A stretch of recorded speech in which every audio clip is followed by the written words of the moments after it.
G'day and welcome to Beyond Sobriety, a podcast where you'll hear real stories of recovery and resilience come to life. I'm Michael and I'm an alcoholic, your host and fellow journeyer on the road to sobriety. As someone who has walked the path of addiction and found solace in the fellowship of Alcoholics Anonymous, I understand the challenges and triumphs that come with striving for sobriety, and it's with this understanding and empathy we've created this podcast.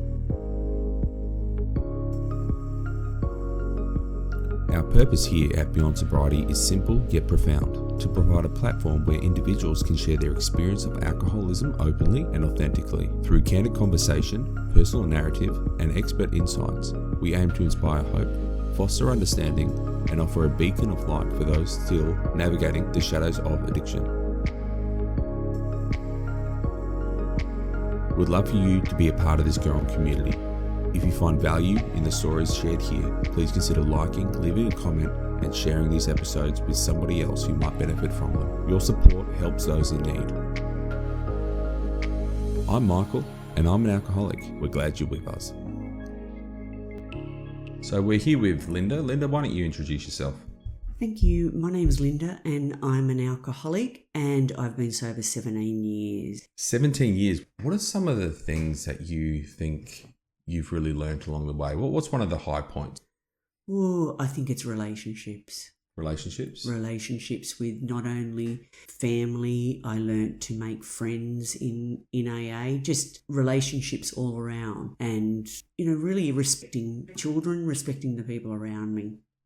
One of the things that I still think about is when I hear in the rooms that the opposite to addiction is connection. It works in the way that it stops us doing things. When we're connected to a body of people with one goal or one mind, I find that it definitely helps. Oh, definitely. Connection it's vital, particularly for me because I am an isolator. I was more than happy to just think that I was not good enough and isolate and drink. And it kept me separated even in early sobriety.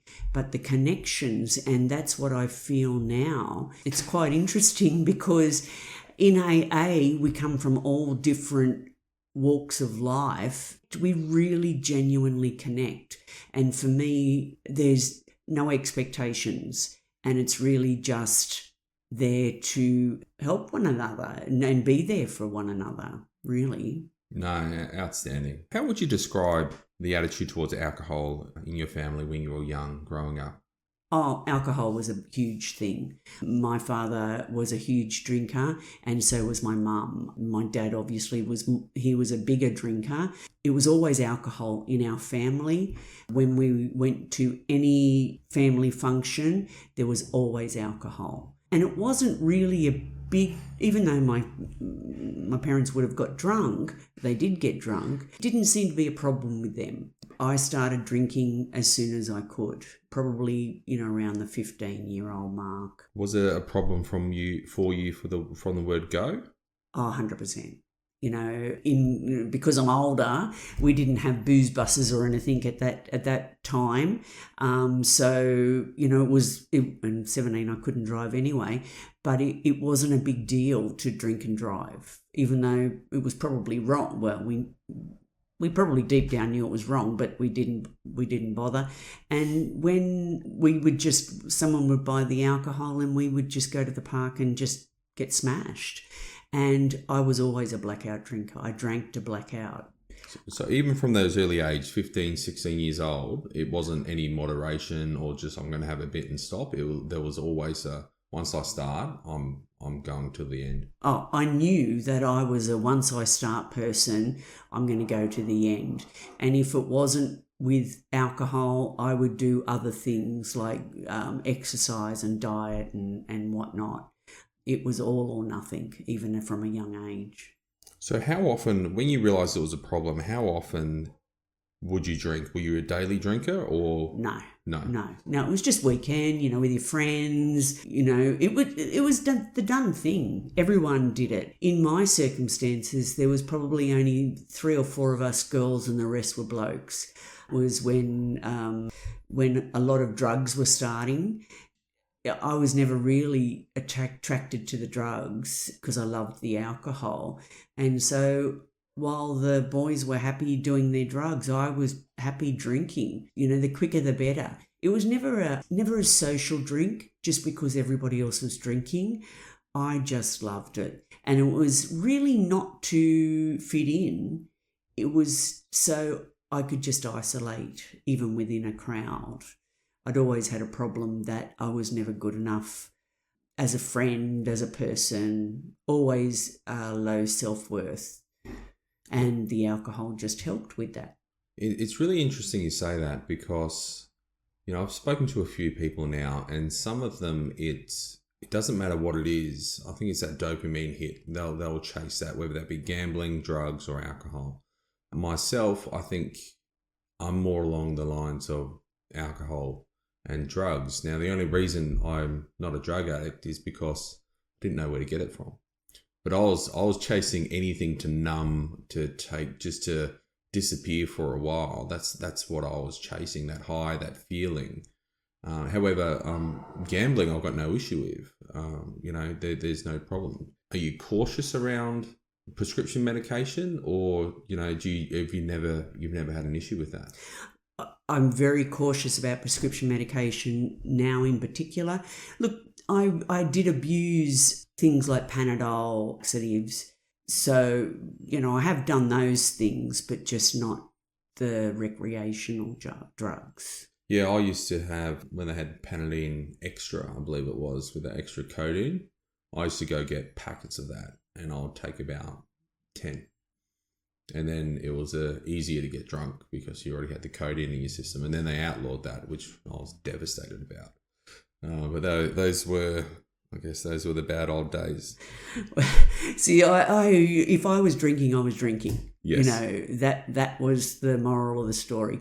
And it's quite interesting because these days I'm actually allergic to any endone codeine. Oh, so you get that like the not allergic, like we say we're allergic in AA to alcohol.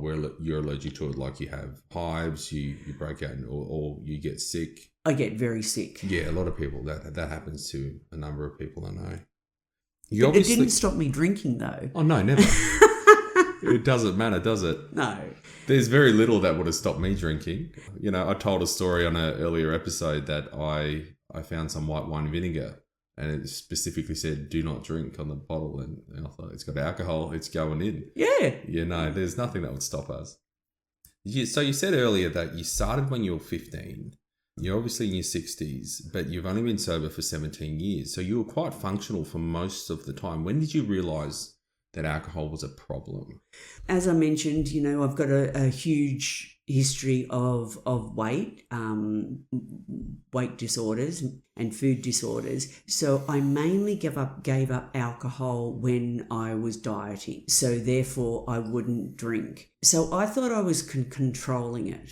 I had all these morals, and I remember going for a lunch when my kids were at school and I could smell alcohol in another mother. So I decided that I would never drink in the day when I've got to pick my children up. Hence why I used to have so many rules.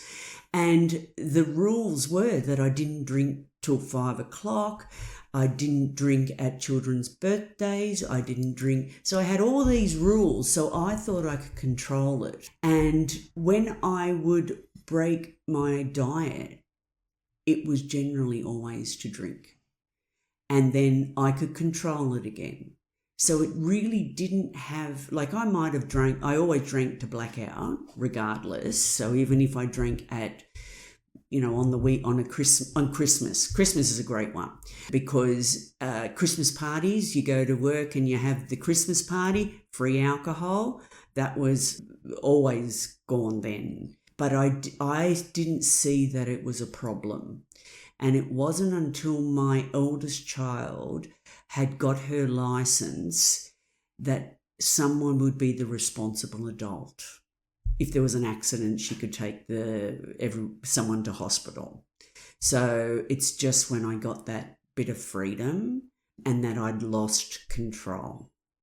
Sounds like your drinking was quite abrupt, but did you ever have to hide it? Was there ever a time where your family came to you and said, look, you need to curb this? And you're like, yeah, okay. And then you hit it? Or was it always, I'll do what I want? I'll definitely hit it.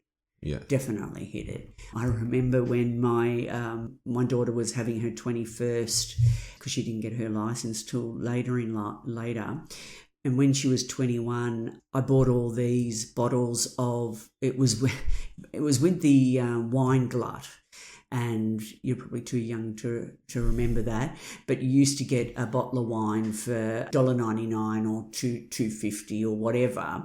So I bought two cases of that because I was going to make it all pretty, and then I drunk one of the cases, so I had to replace that. And the lady in the bottle shop goes, "Oh, geez, you're coming back again." That was embarrassing enough, but I ended up drinking most of that in secret, or I would drink a bottle, and then when my husband would come home, I would open the next bottle and pretend that I'd only had a few sips. So that's the sort of hiding I did. Plus, in the car, I would drink, be the good wife and get the wine, because my husband was drinking a lot then too, and I would be the good wife getting the wine, but I'd scull a couple of glasses before I brought it out. But the funny thing about all this wine for my daughter's 21st, she doesn't drink. She's 38 now, and she's only ever drunk probably half a cooler in her whole life. So I wasn't buying the alcohol for her and her friends. Do you think that's because she saw your example? No. No, she just... Well, she's got a lot of medication. She takes a lot of medication, so she never really wanted it because it would react. Now, that wouldn't stop me. No. Yeah, I've had operations and like, don't drink any alcohol when you're taking this or when you're doing this, or 24 hours afterwards. I'll be like, yeah, right. That just sounds like it's going to make it better, and you don't want me to have fun. No. What's one of the most, I guess, extreme or outrageous lies you had to tell somebody else to get a drink? Or what's one of the examples that you've gone, what did I just do to get that? I think it was probably lying to myself or lying to my children. We would have to buy wine every week, and I used to get my kids, even my girls when they were younger, she would have to go around to see where you got the best alcohol volume per drink, because that would be, and what was on special, because that's what we would buy. I don't know if I really, what I call white lies, exaggerated lies. Why do you need to buy 2 or 3 casks? Because, well, they're on special, you see. So if I buy these, saving money. It's that's money just logical. Oh, absolutely. But then my kids would say, "But you drink them twice as fast." No, they don't know what they're talking about. Oh, kids, they're good. I still feel really bad. I would drink in the car with my kids, and my son was getting wise to it, and he would say to his mum, my wife, Dad had something to drink in the car, and it smelled funny. And I remember yelling at him because of that, and going, just what happens in the car has got nothing to do with anyone. You're this, and he was there all wide-eyed and scared. I guess they can see. They know what's going on. You might not think it, but they do. 100%. I mean, even because this was all when my youngest daughter, before she was, she was 13 when I came in the room. So she was quite young, and she experienced all this stuff. And like, we'd go to the Christmas carols in botanical gardens. It was alcohol free, and I'll take my bubbly, and I'm popping it. And she was so embarrassed that I would take alcohol into the gardens. But the idea of not taking it would just have been unbearable. Yeah, because I'd already started that day. Yeah. Absolutely. What was your rock bottom? Well, the unacceptable became acceptable. I was at a Christmas party. Now, this is not the first Christmas party I'd got drunk at, but I was there with my family. I just went into a drunken stupor, and they had to bring me home. I don't remember coming home. I'd left that employer, like I'd left on the Friday, and this Christmas party was on the Sunday. my behaviour was, I was starting a new job the following day, and, I would have reeked of alcohol. It was just out of character, and I'd lost all morals whatsoever. And I remember I would go into blackouts, and I never remember going into blackouts, and I remember my daughter's eyes while I was going into that blackout. My youngest daughter is not again, Mum. And I still remember those eyes. And I often tell her, she goes, yeah, you've told me that before, Mum. I said, all I can do is thank you. Because my kids had begged me more than once, a lot of times. But for this time, I thought it's just unacceptable. Wow, it's amazing what the ones who put up with so much are the ones who love us the most. And sometimes it takes almost the loss of faith that they have in us to bring us to our senses. It's hard. Yeah, the unacceptable definitely becoming acceptable. I mean, the day before I walked in, no, it was the day I first came to my first meeting. A friend of mine had died. He'd had a stroke and he was battling for a while, and he'd passed away that day. And I had to leave work, and I went to sit with his body until his family came. And then I was there and I comforted his family. And the entire time I was sitting with that body, my wife and I had a row the night before because of my drinking. And I thought, she can't get upset with me because, this is a traumatic thing to do, and she can't hold my drinking against me. Mm. And that's where my head was at. I wasn't present. I didn't care about the grief. I was there going, oh, this person's crying a bit much. I was completely detached from that entire situation because I was only focused on getting a drink. It was on that day that I came to that first meeting, and you were there. Yeah, I know. I remember you. But it's funny, though, because we have our rock bottoms, as we say, and it's a term that is often used in AA. But if I really look at it, there was heaps of things leading up to that. Yes. And, I know that I'd lost the control. At some point you realise that you lost the control, but that didn't bring me into AA. No, absolutely. It's the loved ones that we hurt, I think, really. There's so many. It's like, which raindrop is the cause of the flood? There's many, and we can't get away from it. When you finally said, I've got to do something about this, did you think of AA straight away, or did you try other things? Prior to coming to AA, I'd tried psychologists, but I didn't really tell them the truth about how much I was drinking. And, I'd had, my eldest daughter was sick when she was a child, and I would tell them that story, and they'd go, oh, you're self-medicating. That was my way out. I did think of AAs the following day. I Googled it, but I'd also actually, I'll take it back, a number of months before that, I had gone to a psychotherapist, and he was the one that told me I was an alcoholic. And I corrected him because I only have a drinking problem. And on many, that hour consultation, I don't know how many times I corrected him, but he had planted the seed. Yeah. So even though I didn't subscribe to it, and I stayed sober for a couple of months, but then went back to it, but he had planted the seed. And so that's when I sort of looked up AA, because I couldn't do it myself. But I didn't know all I knew about AA was what I saw in movies. Yeah. So I didn't know anyone in AA. I didn't know anything, but I knew at that point that I couldn't do it on my own. Well, that's what I said. I still remember making the phone call and Googling and getting someone on the other line. I said, look, what is AA? Like, is it like the movies where they stand up and they do this and they say these things? And he just went, well, look, why don't you, he goes, it is similar. He goes, but every group is different. Why don't you come along and find out? He told me the time and I forgot. And I came about an hour late, I think. Luckily, the meeting was still on. I can remember what my first time was like. What was your first time like? Well, and where was it?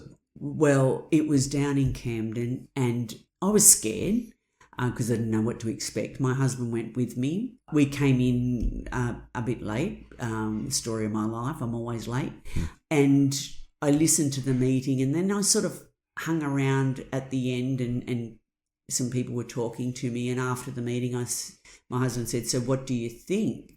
Oh no, I must have said, what do you think about it? He goes, "Oh, they're a cult, Linda. They're a real cult." But I said, regardless if they're a cult, I think I belong here, because what I saw was hope.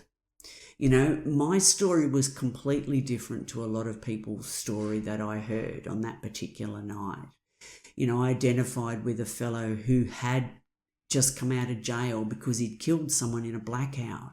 I was pretty sure I didn't kill anyone, but I couldn't be 100% sure because I can't remember what happened in blackouts.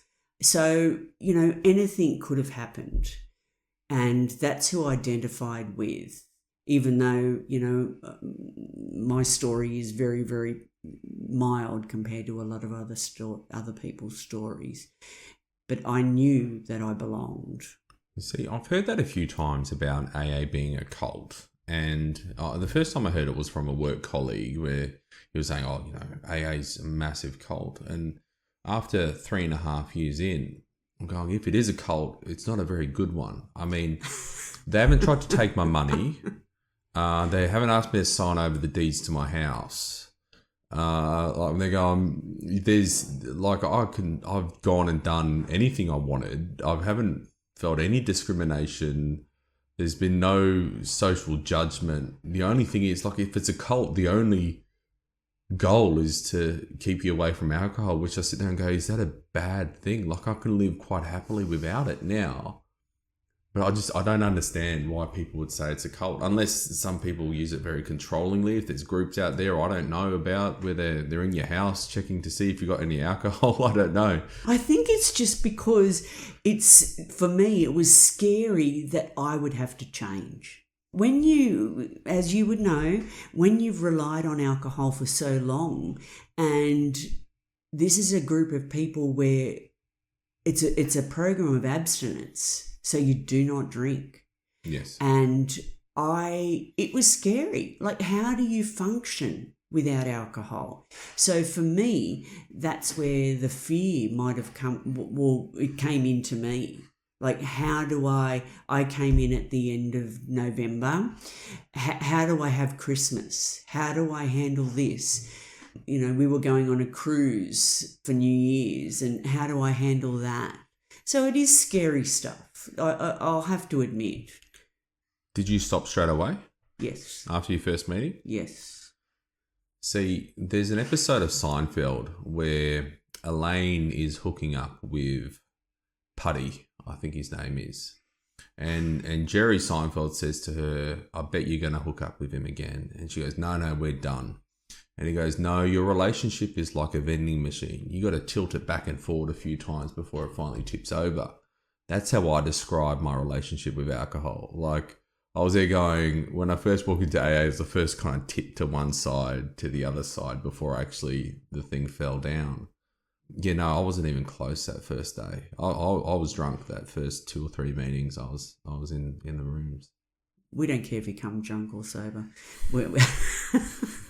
But ultimately it is a program of abstinence. But in saying that, I came in when I was 43. So, you know, because I have a bit of a controlling thing as well, my thing was I was only going to live till 80, and so I wasn't going to waste another 40 years. Fair enough. Mm. So what's your high point in sobriety? What can you sit back and go, I couldn't have done this if I was still drinking? I would not have had a relationship with my children nor my grandchildren. And I know for a fact that my son would never have allowed me to even put the kids in the car with me. So, you know, it's really, that's what's when I said it was important for the relationships, these are relationships with my children and just the love and trust. And even now, my youngest daughter will tell me things that happened in her, particularly her adolescence. And I'd say, why didn't you tell me that? And she'd say, you wouldn't have listened. I have to admit, and I told her, I probably didn't. They're the things that I have now that I would not have had if I was still drinking. Yeah, it's amazing the blessing that family give and what they offer to our lives, and the fact that we were just so dismissive before. Everybody I've spoken to has got a very similar narrative about that, and I sit there and I look at how my children were an annoyance in the way of my next drink. My wife was, my job was, everything I did was what do I have to do to get this along as quick as possible so I can get to my next drink? And nothing else mattered. In AA, we talk a lot about a higher power. What is your higher power, and what kind of experience have you had with that? Oh, this is a real difficult one because I came in as a huge agnostic. I blamed God for a lot of things. I'm not a churchgoer, and I really didn't know how to connect. As everyone said, connect to this God. You know, my God relationship with this higher power has changed, and now I see it as spiritual power, spiritual energy. This is just my experience only because I love Christmas. I love the Christmas spirit. It's not tangible. It's just a feeling. So my spiritual energy is a bit like that, is that it's just a power that I can feel, I can be comforted by. And, you know, I really have a good connection with my higher power these days. I've encountered a lot of medical problems over the last few years. Just because I'm sober doesn't mean I'm immune to life. That connection has grown because I can't control this stuff. I forgot what the question was again. It was about the higher power, but that's okay. No, look, you mentioned control, and that's come up a few times. And one of the things I like to go back to is our serenity prayer. You know, accept the things I can't change and change the things that I can. Really, that's about knowing our limitations and what we can control and what we can't control. How have you navigated the process of making amends and rebuilding those bridges? Well, I have made amends, and I still make a lot of living amends.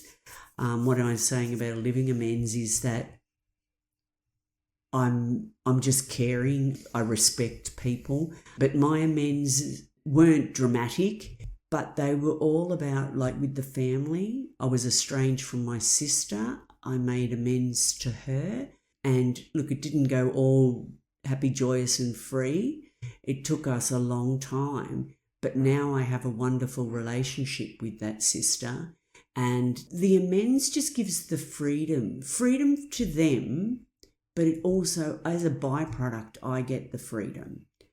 And look, none of my kids really wanted me to make the amends process. They went along with it because they knew that's what I wanted. Same with my husband. I did it, and as I said, we've got a great relationship. But particularly with my husband, I've been married 41 years. So as you can imagine, being married to the same person for 41 years, it hasn't always been blissful and, you know, harmonious. Is if we have a disagreement now, it's virtually sorted out then and there rather than holding grudges. But it's all about listening to each other. When I talk about relationships, it's about the listening without judgment, which took me a long time to do, but now I can listen to people and I'm genuinely, there's no judgment. Only there is a bit, because I'm judging whether, one, I need to do anything about it, or do they just want to offload, vent. And if they just wanted, like my youngest daughter, sometimes she just wants to tell me things. And, you know, all I can say to, again, 4 months ago, she was telling me something and I said, I'm just really sorry. I didn't know. how can I make this right? And she said, just keep doing what you're doing. It's not in relationships with my children, it's their partners. I have a great relationship with my in-laws, and I treasure that. So do you think the amends with your sister was the hardest one that you had to make? It was for me, yeah. Yeah? Yeah. Was there a specific reason? Or was it a clash in personalities? On the occasion, the actual big blow up, I had nothing to do with it. It was her fault. But it was what I did afterwards, is I stuck my nose in, and it sort of made it bigger than, it was a big thing at the time within the family. It was a great amends to do, to just give her the opportunity to tell me what she really thought. But it also was, I remember at that particular time, it gave me an opportunity to sort of assist my mum in building the relationships with her daughter. Like, it wasn't just about me, and it was a whole family thing. I know families have problems, all families have problems, but in the end, I want my mum and dad to love all their children, and so they should.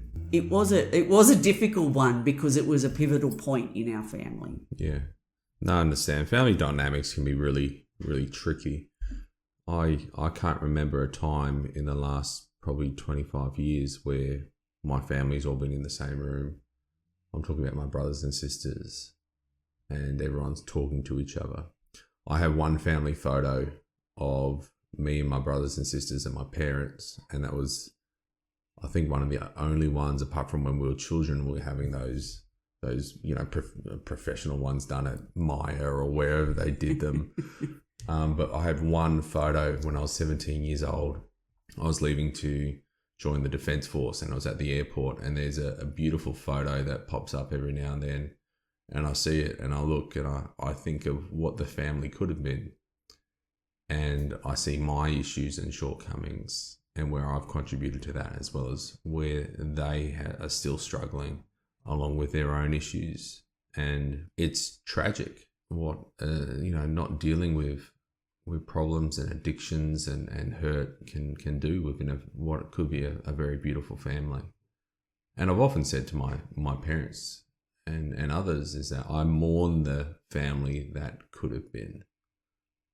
I'd love to go home and have, we've got a lot of kids in my family, and them with their partners, with their kids, all together under one roof. That would be amazing. But right now it wouldn't be, because there would be fights, there'd be arguments, so-and-so will be drinking over here, somebody will probably punch somebody else, and I don't want to raise my kids in that atmosphere. So what's one of the biggest realizations you've had during your AA journey? That I'm not worthless. I always thought that I was always looking for my purpose and feeling less than. And whether it was a societal thing, because when I was younger, if anyone showed signs of being confident or loving themselves, as the phrase is, it was like they were up themselves, and I didn't want that. So I always felt less than from a lot of people. And so now, look, I'm still working on that journey. I go through the steps extremely regularly, and I do a lot of inventory to try or soul searching, if you want to call it, try and get to a place of accepting myself as equal. And I have to a certain degree. But there's always more there. And so, I didn't want AA to be my purpose, and being a mum, that's my purpose in life. One of the things I struggled with is when I finally got over, I think, the physical addiction of drinking, which in all honesty probably happened in the first few months. I thought, I didn't get sober to stay at AA. I didn't go to a lot of meetings in those first few years because I was busy living my life. And it wasn't until I realized that there's a massive difference between being sober and being recovered. And I think I've shared this a little bit other areas, but I don't want to be known as a person who just doesn't drink. I want some of those promises that we put on our walls, and we say, you know, one of those is a life beyond your wildest imagination. That always just seemed completely foreign to me, you know, and just not drinking wouldn't get me there. 100%. I couldn't agree with you more. And the recovery is, I don't want to live in AA, and I don't live in AA.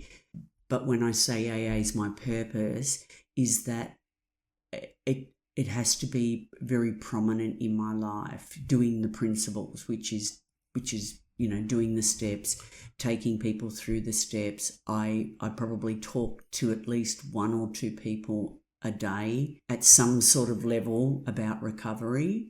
It just becomes, it's something that I enjoy. I was at a country town, and I stopped in and I found a meeting there. I was traveling through, and somebody said something very similar to what I just said at that meeting. They said, oh, you know, I haven't been to a few meetings, but, you know, I didn't get sober to come to meetings. I came to live my life. And I went away and I thought about that for a long time. And that was during the time that I decided, no, I would need to make my recovery and AA a priority in my life. And what it came down to is I fell in love with the people there. I really did. I thought these people are beautiful. And after walking in for the first time, that, you know, the idea of loving a group of people that, you know, I was like, oh, who are these crazy people talking about alcohol? And for some reason, you know, this person, I reckon they're lying. I reckon they're this. I reckon they're that. But I legitimately fell in love with the group, and I enjoyed just being there. Even if I'd had a great week and I was not tempted, I was finally at a point where I was going, no, I'll go there just because my friends are here. They give me strength. And in some way, I hope I give them strength as well. But it really is a community, not a cult. No, it's not a cult. But I did learn there is something I learned in AA, which is very, very vital. I learned to be, one, comfortable with others, but I learned to hug and receive hugs. You're not a hugger? I'm not a hugger. Oh no! I'm very rarely. I had to learn that in AA, but now I'm a hugger. Yeah, bring it in. I'll give you a big one after this. How about that? Sounds good. So you said the 12 steps are fairly important. How many times have you done them? Can't tell you. Probably 20 times. Goodness me, you're a stepaholic. But I love groups as well, and but I'm not just. I know this is about alcohol, but I've done the steps on control, on eating, on other forms, because I'm a seeker. I want more. I want more freedom, more just to be able to live. You know, I don't need to live in my head, you know, in that negative thinking all the time. What I'm slowly learning is that, you know how you got whales and they swim around the ocean, and there's always these other little fish that follow around behind them. It seems that there's people in addiction that have the driving addiction, and then you have the other little ones that follow around it, and like the baggage, so to speak. And so I know there's some people who go, look, I'm an alcoholic and addict. There's some people say I'm an alcoholic and a gambler. Some people will say it the other way around, I'm a gambler and an alcoholic. But you have that main driving one that really ticks your box, that this is what gives or gave me purpose. And then you have the other ones which still give you that same rush, that same sense of detachment, but are only there when you don't have your first love, so to speak. We're very, very aware, because mine is control, alcohol, food, and control. So if I'm in a state of anxiety and then I start eating, I know that I will pick up a drink. So it, like eating, when I'm saying eating, is compulsive eating. So you're right, that main one is backed up. So when I stopped drinking, the eating became a problem. It's like whack-a-mole, and you get one under control, then another one will come up and another one. And I think that's healthy because we're human beings. That's what's got me closer to God, because I want something to fill me. And so now is when I'm feeling unsettled, I'll meditate and really get centered. And I can do that if I'm in a supermarket, if I'm in the shops and I'm feeling a bit edgy, I will just pull over to the side and then I will just focus on my feet and do a little meditation and get centered again.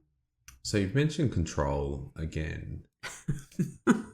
Look, I'm going to ask you something, and you don't have to answer it if you don't want. But I'm just thinking, in your childhood, did you feel a lack of control? Was there a reason why you feel the need to control things? And, obviously alcohol is something you can control. You said eating is something, no one can stop you eating if you want to eat. You can do that to your heart's content. And that's something you have power over. Was there a time in your past where you think that developed? I think it's probably I don't know if this is true, but it's a good question for me to consider. It's probably being the oldest child, and my sister is only 19 months younger than me, has been a lot of expectations. And it's no one's fault, it's just the way it was. And then those expectations from others have developed into expectations on myself. And when I'm talking about control, yes, I have gone through the stage of trying to control other people, but it's really trying to control myself. And I've learned that I just can't. Because that's the only thing that, it's funny, you said you can't control yourself, but that's the only thing we really can control. Like in that serenity prayer, grant me the serenity to accept the things I can't change and the courage to change the things I can. What I've learned is the only thing I can change is me. Everything else is outside of my control, and I've got to leave that up to somebody else. And if I'm trying to exert that control on somebody else, then that's coercion. And that's, we've got to kind of learn to let people find their own path. But when the only thing we can control is us, who knows? Who knows? We won't figure it all out today, that's for sure. That's a deep conversation. Maybe that's for section 2. I don't know. But look, we are coming to a bit of a close. What advice would you give to somebody that was, say, 17 years ago? You've been sober for 16 years. So what was it? Or 15 years, sorry. What advice would you give to someone that might be listening to this that is where you were? I think the biggest advice is that to admit that I couldn't do it, or anyone can do it alone. If we could do it alone, we would have already done it. And if someone's considering or even thinking that their drinking is a problem, they've clearly lost the ability to do it on their own. So seek help. And this is where whether people seek help in other areas like rehabs or detoxes or anything, AA can always assist in those recoveries because it's a long-term process. And, everyone's there to, so they say, love you back to life, but there isn't any judgment. So what do you got to lose? Yeah, it's one of the only places I've been where I can honestly say I've never felt judgment in those rooms. Doesn't matter what my secret was or what I was hiding or scared to tell. When I finally did open up, it was so anticlimactic because it's like, okay, what's, was that it? Was that what you're holding on to? And it kind of deflates you like, no, but this is a big deal. And I go, yeah, it's all like, we've all done it. We've all been there.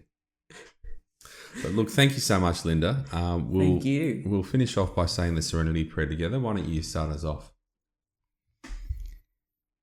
God, grant me the serenity to accept the things I cannot change, the courage to change the things that I can, and the wisdom to know the difference. Thank you for sharing your story.